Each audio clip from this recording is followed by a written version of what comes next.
City have lost 2-1 at home to Manchester United. It's the worst result in Guardiola's time as Manchester City manager ever by a country mile. That was absolutely embarrassing. I've never seen a capitulation like it. 1-0 up, cruising. And I know a derby, anything can happen. Bad City sides have beaten great Man United sides and vice versa. For years gone by, for decades gone by. But there's something about the capitulation here where it didn't feel like a derby. City did not treat this game with the respect that it deserved in the final 20, 30 minutes. I've never, ever been able to say that about City players. I've never been able to say it. Whatever you say about City, City haven't won every single game for the last 7 years. There have been big losses in the Champions League final to Chelsea. There was a loss to Manchester United in the FA Cup final last season. But ultimately, this felt worse. This felt flat. This felt like giving the game away, having no belief, no desire. You look at Liverpool on the weekend, and if City had won this game, you're talking 6 points. The gap is a little bit closer. If there was any belief that City could get into a title race, it's completely gone now. And Liverpool with 10 men against Fulham, they show belief, they show desire, they push an extra man forward, even with 10 men, and they got a decent result from a losing position. That fight and desire is nowhere to be seen in the City side. We can say about injuries, we can say about Rodri, but there are so many players today where I think they're either burnt out from all the success of the last few years, their legs have gone, the intensity's gone, but something greater is happening at the moment, and there's just a fundamental lack of mentality in the City side. I've never seen it since Guardiola's come to the club, essentially, and a massive, massive amount of change is going to be needed. Aston Villa at the moment are 99% favourites to win the game in the next Premier League game. I can't believe it. We're going to break down all the goals where Man United went so right in the final 20 minutes of the game. Make sure you subscribe to the channel if you're new. Would really appreciate it. The first half, I'm going to sit here and say Manchester United didn't deserve anything from the game. I think Mason Mount obviously got injured early. It just looked like a flat, kind of quite sterile derby, to be honest with you. And then City did get into the game with a relatively lucky De Bruyne cross. If you actually take away that De Bruyne cross, which got deflected off of Amad Diallo, you could certainly argue that Diallo should do a little bit better in closing that ball down. But De Bruyne gets lucky, it gets flicked off, and Gvardiol with a beautiful header. And Gvardiol has been good this season. I'm not going to criticise him massively today because I think he's been one of our best players, one of our highest scorers. Got more league goals than Phil Foden this season, so you can't criticise him on any level. It's a great header. Onana flat-footed, nothing he could do about it. Again, the deflection helps him a little bit. From that point on, you're looking for a mentality shift. You're looking for the recognition that without that little bit of luck, deserved nonetheless, it was a De Bruyne cross nonetheless, City have to have a mentality shift to hold on to the game. And it looked like it was happening in the second half. It really did, because both sides didn't have any chances. Højlund didn't have any chances. Haaland didn't have any chances, really. And then ultimately in the second half, Kovacic comes on. United just looked quiet. I'm talking from 45 minutes up to 60, 65 minutes. The game was brought to life with a little bit of a Højlund clash with Kyle Walker. Kyle Walker went down. Roy Keane's been slagging him off on Sky Sports. I tend to lean towards Roy Keane. As much as I love Kyle Walker to bits for obvious reasons, it was a little bit tin pot. It was a little bit embarrassing rolling around. I'm just holding my hands up. I'm not trying to be biased here at all about that, because I think Kyle Walker hasn't... It's not a display of integrity, is it? It doesn't matter if it's playing, trying to play for the rules, trying to get Højlund booked or sent off, playing to the letter of the law, headbutts, etc. It's a lack of sportsmanship, and it's really poor. Despite it being a derby, it doesn't sit right with me as a City fan what happened there. And Kyle Walker, I think, is the one they both got booked, but Kyle Walker got booked as well. I think Højlund plays a little reverse ball into Bruno Fernandes out of nowhere. It basically got fired into him. He plays this little flick around the centre-back, and Bruno Fernandes missed an unbelievable chance. He chips it, and I'm celebrating like it. I'm celebrating a missed goal for Manchester United, like I should be celebrating the second goal for Manchester City, or the third. And it felt like City were holding on. We're praying as City fans that Man United don't do something. They don't find the answers, and that is no way. There's no way to treat a Manchester derby like that. Any derby in world football. Derby's form goes out the window, and somehow City's terrible form going into this derby has continued. You couldn't make it up. You could argue that City could go into this game, win the game, and then lose to Villa still with the terrible form that's happening. And it should have been that way. It should have been that way. Kovacic came on. I rated that a little bit because I think he was knocking the ball around well. The rhythm of the side definitely improved in midfield. It was still a little bit side to side. It's still a little bit flat. And out of nowhere, I don't know what to say. Mateus Nunes finds himself in a right back position. He plays a ball back to Ederson. The ball is very short. Very, very short. It actually comes from a period of Man City possession as well. It's an unforced error. And Diallo gets in between himself and basically the keeper. And Nunes comes flying in to rectify his mistake. And he gives a penalty away. It is so bad. He looks absolutely distraught. Man City players are going over to him. And the thing is, you can't pile on Mateus Nunes because it's been a hard time since he's come at the club. It really has been. He's a very likeable figure in the City changing room. He's liked by the fans. He's got a certain amount of quality, no doubt about it. I thought he was having a decent game today, actually, from left back. He was playing at left back. And this head loss is so bad. It reminds me when Samir Nasri ducked a free kick against Van Persie in 2013 in the Manchester derby. Manchester United went on to win the league that season, taking it away from Man City. And Mancini was never able to trust him ever again. I think if Guardiola can bring a few players back from injury and a few players come out of it, I think Mateus Nunes will never be trusted in a back four again. And I don't think he'll be trusted in midfield. There's a world he doesn't start many games from this point on, really. It might be harsh, but the head loss is crazy. It's really bad. Particularly the ball can happen. Gerrard did it multiple times in his career. Great players can sometimes play someone backwards a little bit, accidentally play a keeper short. It can happen a lot in football. But the way he goes in for the challenge just completely loses his head. And it's so symptomatic of what's happening with City. It's all a mental battle. On the ball, City today looked smart on the ball, kept a lot of the ball, a lot of possession, calmed the derby down a little bit, made it a little bit flatter, a little bit less explosive. And ultimately, that is now something that you have to criticise because City lost the game. Well taken from Bruno. It was a good penalty.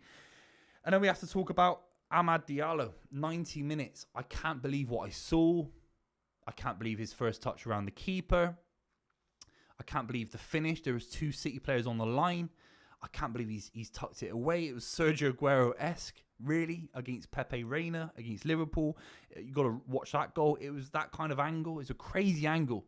It's one of the best goals of the season. The way the ball comes in, it's a long ball. He kind of traps it and he kind of half volleys it past the keeper. It's outrageous.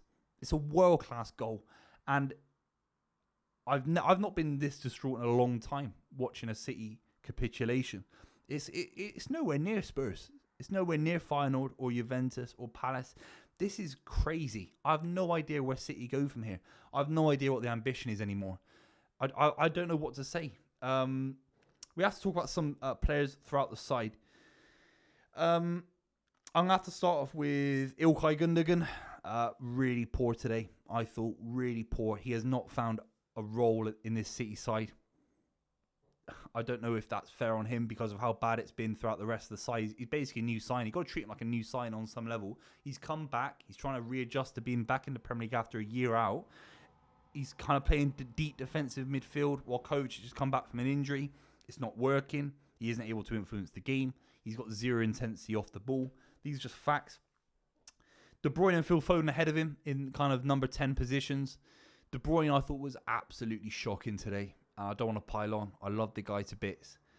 The amount of times he lost the ball he's trying something tricky. He hasn't got that sharpness anymore. So he has to play the simple pass. And I don't think his mind hasn't caught up with what he's actually doing with his feet, in my opinion. He doesn't realise where he's at with his career. He hasn't got the burst of pace. He's a little bit brittle with injuries. I don't think he believes he can be robust in a challenge in the same way. Not saying he ducks out of challenges, but he operates in this half space a little bit where he's not whipping those balls in like he used to Sergio Aguero. He's not whipping those balls in when Haaland first joined the club. The runs aren't being made. He's not linking up with the midfield very well. It's a really poor performance from De Bruyne. And the worst thing you can say about it is sometimes you can't always influence the game 10 out of 10 as a playmaker. You can't. Sometimes the low block's too deep. There's no spaces, whatever. But he's not even keeping possession well enough. And that's a major issue. Phil Foden today, you have to talk about it because he had a couple of half chances. One on the half volley in the first half that goes a little bit wide. He was lively. I'm never going to sit here and say Phil Foden doesn't care about winning a Manchester derby for obvious reasons. He was lively. But at certain points, he didn't come off today. He played the full game. In the final 20 minutes, looking for the ball. He has to start coming deeper and linking up with midfield. Whether Guardiola is telling him or not, on the pitch, he has to make an executive decision as someone who's won unbelievable amount of trophies in his short time as a footballer in the professional kind of game. First team for Man City. You got to say, I want the ball. I'm going to come deeper. If we lose the ball, got an extra man close to our own goal to defend. He has to take the mantle and say, I'm keeping the ball. I'm going to be a playmaker from a deeper position. Cole Palmer does it. All the great players, even Bruno Fernandes at points. I don't think he's a great player, but he does it when needed. He has to drop a little bit deeper and come for the ball short. He's entitled to. And sometimes, again, it always feels like he's on the half turn. He's always in the half space trying to shoot, trying to get something off. And it makes him the genius player that I think he is. One of my favourite players I've ever watched as a City fan. I absolutely love Phil Foden. When the side are so poor defensively, you have to come deeper and just link up play, keep it a little bit boring. He was doing that at points, but it wasn't ever enough. Bernardo Silva I thought was quiet. Jeremy Doku, I know he beats the man, but Mazraoui had him wrapped up in my opinion. I don't know what to say. The two centre-backs, Diaz and Gvardio, don't have a classic relationship. I thought Diaz was decent today, but he's got Kyle Walker to the right of him, who I thought was struggling at points. Particularly with Diallo and even Højlund coming across there as well. So there's about 6 or 7 City players that are in really, really poor form with Akanji, Ake, Stones, Kovacic, not even fully fit to kind of replenish the defensive areas, the midfield areas. I don't know. I don't really know what he can do. I suggested pre-game a back 5 to keep it, to stop these kind of counter-attacks happening. And it's cautionary. It isn't the way he wants to play. But I do believe if he'd been a little bit savvier mid-game, I think he could have saved this result. Even a 1-1 draw, it's not great from a 1-0 winning position, but you can't lose to Manchester United. You cannot lose this game in a winning position at home. You got to stop the rot. You got to stop these results. And I don't know if Guardiola looked at it and I thought he was maybe believing too much in the City side. You have to readjust your appreciation of the City side, your expectations, and say 1-0. We're lucky with the De Bruyne deflection. We are lucky a little bit. Let's sit here and be shithouses. Let's sit here deep and be nasty.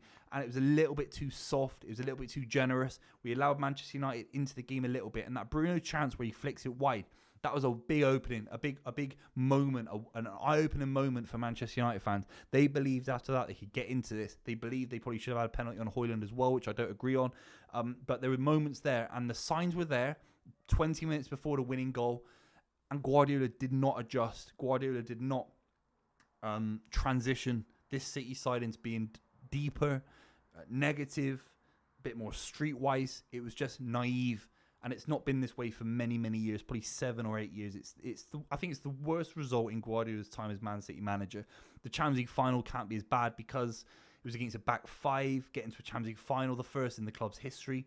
In the new format is, well, in any format, but particularly with the takeover like that, it was a big moment on some level to get to the final against Portugal in Porto against Chelsea.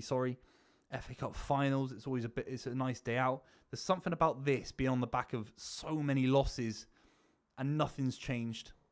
Nothing's transitioned. The confidence is even worse. You're 1-0 up against Manchester United and you leave the stadium with worse confidence because you've not managed the game.